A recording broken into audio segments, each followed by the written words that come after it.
ভোলার কোরালিয়া গ্রামে পারিবারিক কবরস্থান সম্পন্ন হয়েছে সাবেক মন্ত্রী ও বর্ষিয়ান রাজনীতিবিদ তোফায়েল আহমেদের। এই নেতা এই জনমানবের নেতা, জনবান্ধব নেতা আর আমরা ফিরে পাবো কিনা আমরা জানি না। আমাদের তোফায়েল আহমেদ দেখলাম ভোলার তোফায়েল আহমেদ, সারা বিশ্বের তোফায়েল আহমেদ, সে ভোলার একজন। জয় বাংলা, জয় বঙ্গবন্ধু, শেখ হাসিনা আসবে, বাংলাদেশ আসবে। জয় বাংলা, জয় বঙ্গবন্ধু, শেখ হাসিনা, শেখ হাসিনা। বহু আলোচনা, উত্তেজনা ও বাধা বিপত্তির মধ্য দিয়ে অবশেষে ভোলায় সম্পন্ন হয়েছে আওয়ামী লীগের বর্ষিয়ান নেতা ও সাবেক শিল্প ও বাণিজ্যমন্ত্রী তোফায়েল আহমেদের দাফন। তার শেষ বিদায়কে ঘিরে দিনভর ছিল আবেগ, উত্তেজনা এবং রাজনৈতিক আলোচনা। ১৯৬৯ সালের গণ অভ্যুত্থানের অন্যতম নেতা তোফায়েল আহমেদ বঙ্গবন্ধু শেখ মুজিবুর রহমানের ঘনিষ্ঠ সহচর হিসেবে স্বাধীনতা আন্দোলন ও বাংলাদেশের রাজনীতিতে গুরুত্বপূর্ণ ভূমিকা পালন করেন। ১৯৭০ সালের নির্বাচনে মাত্র ২৭ বছর বয়সে পাকিস্তান জাতীয় পরিষদের সদস্য নির্বাচিত হওয়ার বিরল কৃতিত্ব রয়েছে তার।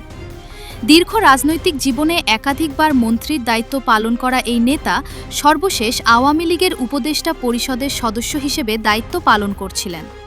তবে তার জানাজা শুধু শোকের নয়, রাজনৈতিক উত্তেজনারও জন্ম দিয়েছে। হাজার হাজার মানুষের উপস্থিতিতে জানাজা অনুষ্ঠিত হলেও বিভিন্ন স্থানে বাধা ও উত্তেজনার অভিযোগ সামনে এসেছে।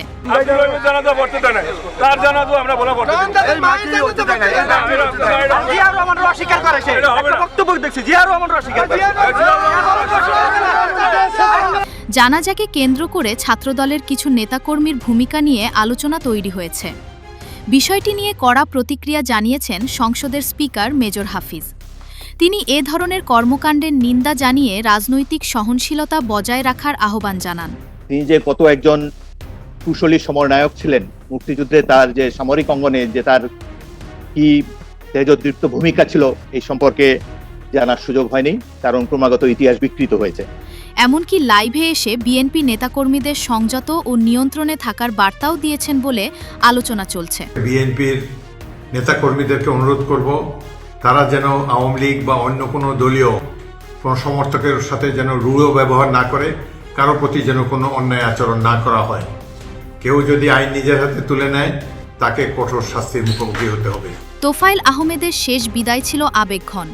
প্রিয় নেতাকে শেষবারের মতো দেখতে ও শ্রদ্ধা জানাতে দূর দূরান্ত থেকে ছুটে আসেন হাজারো মানুষ। বর্তমান রাজনীতিবিদরা ওনার ক্ষমতা পাইলে বাংলাদেশে অর্ধেক দখল করত, কিন্তু উনি কিছু করেন নাই ওনার জন্য। বঙ্গবন্ধুর পরেই উনি এক নেতা ছিলেন বাংলায়, এখন শেষ সম্বলটুকু হারিয়েছে। আর কিছু বলার নেই আমার।